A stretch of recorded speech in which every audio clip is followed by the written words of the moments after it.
हमारे देश के प्रधानमंत्री श्रीमान नरेंद्र मोदी जी ने हमारे देश की जनता को मन की बात में एक बहुत ही अच्छा संदेश दिया है, जिसे 5 मिनट टाइम निकालकर अपने परिवार एवं अपने व्यावसायिक स्टाफ के साथ ज़रूर सुनना चाहिए।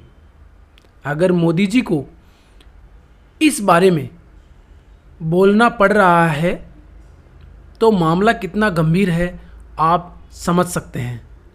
तो इसे ज़रूर सुने। मेरे देशवासियों, मैं आपको एक ऑडियो सुनाता हूं।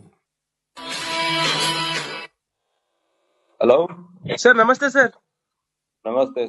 सर बोलिए सर। देखिए, ये जो आपने एफआईआर नंबर मुझे सेंड किया है, इस नंबर के खिलाफ 17 कंप्लेंट्स हमारे पास। आप ये नंबर यूज कर रहे हैं? मैंने नहीं यूज करता हूँ सर। अभी कहाँ से बात कर रहे हो? सर कर्नाटका सर, वो घर में हूँ सर। ओके, इसके लिए आप अपनी स्टेट में रिकॉर्ड करवाइए ताकि ये नंबर ब्लॉक कर दिया जाए, फ्यूचर में आपको कोई प्रॉब्लम ना हो। Okay, yes sir. अभी मैं आपको कनेक्ट कर रहा हूँ, ये आपका इन्वेस्टिगेशन ऑफिसर है। आप अपनी स्टेट में रिकॉर्ड करवाइए ताकि ये नंबर ब्लॉक कर दिया जाए। Okay, yes sir, yes sir, yes sir. अब बताइएगा मैं किसके साथ बात कर रहा हूँ। अपना आधार कार्ड मुझे शो कीजिएगा वेरीफाई करने के लिए, बताइएगा। सर मेरे पास अभी नहीं है sir Aadhaar card sir, please sir. Phone आपके फोन में है? नहीं सर। फोन में आधार कार्ड की पिक्चर नहीं है आपके पास? नहीं है सर। नंबर याद है आपको? सर नहीं है सर, नंबर भी याद नहीं है सर। हमने सिर्फ वेरीफाई करना है। ओके, वेरीफाई करने के लिए नहीं सर। आप डरिए ना, डरिए ना। अगर आपने कुछ नहीं किया तो आप डरिए ना। हाँ सर, हाँ सर। अगर आपके पास आधार कार्ड है तो मुझे दिखा दीजिए वेरीफाई करने के नहीं लिए। सर, नहीं सर, मैं गांव को आया था सर, घर में है सर। Okay, coming. जय हिंद। इस व्यक्ति के वन साइड वीडियो का रिकॉर्ड करो as per the protocol. Okay, ये ऑडियो सिर्फ जानकारी के लिए नहीं, ये कोई मनोरंजन वाला ऑडियो नहीं है। एक गहरी चिंता को लेकर के ऑडियो आया है। आपने अभी जो बातचीत सुनी वो डिजिटल अरेस्ट के फरेब की है। ये बातचीत एक पीड़ित और फ्रॉड करने वाले के बीच हुई है।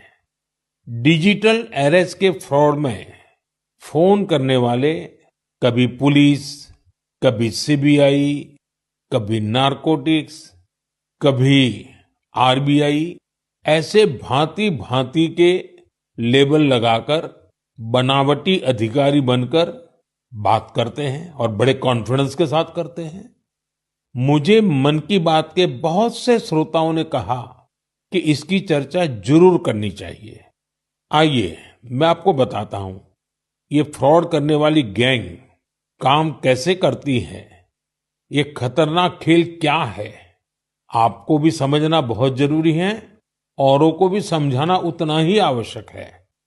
पहला दाव आपकी व्यक्तिगत जानकारी, वो सब जुटा करके रखते हैं। आप पिछले महीने गोवा गए थे, है ना? आपकी बेटी दिल्ली में पढ़ती है ना? वे आपके बारे में इतनी जानकारी जुटाकर रखते हैं कि आप दंग रह जाएंगे। दूसरा दाव, वहां का माहौल पैदा करो। वर्दी, सरकारी दफ्तर का सेटअप, कानूनी धाराएं, वो आपको इतना डरा देंगे फोन पर बातों बातों में आप सोच भी नहीं पाएंगे। और फिर उनका तीसरा दाव शुरू होता है। तीसरा दाव, समय का दबाव। अभी फैसला करना होगा वरना आपको गिरफ्तार करना पड़ेगा। ये लोग पीड़ित पर इतना मनोवैज्ञानिक दबाव बना देते हैं कि वो सहम जाता है। डिजिटल अरेस्ट के शिकार होने वालों में हर वर्ग, हर उम्र के लोग हैं। लोगों ने डर की वजह से अपनी मेहनत से कमाए हुए लाखों रुपए गंवा दिए हैं। कभी भी आपको इस तरह का कोई कॉल आए तो आपको डरना नहीं है।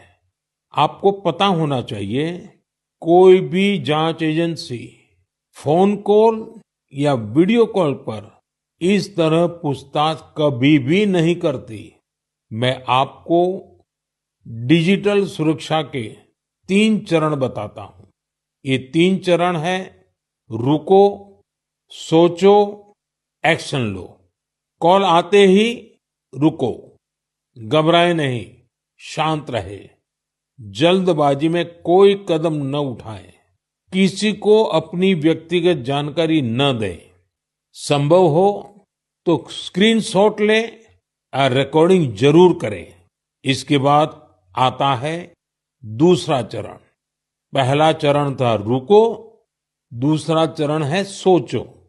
कोई भी सरकारी एजेंसी फोन पर ऐसे धमकी नहीं देती, न ही वीडियो कॉल पर पूछताछ करती है, न ही ऐसे पैसा की मांग करती है।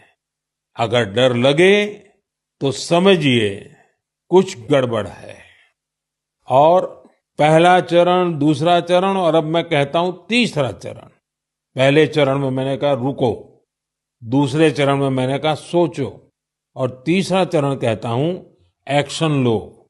राष्ट्रीय साइबर हेल्पलाइन 1930 डायल करें, cybercrime.gov.in पर रिपोर्ट करें, परिवार और पुलिस को सूचित करें, सबूत सुरक्षित रखें। रुको, बाद में सोचो और फिर एक्शन लो।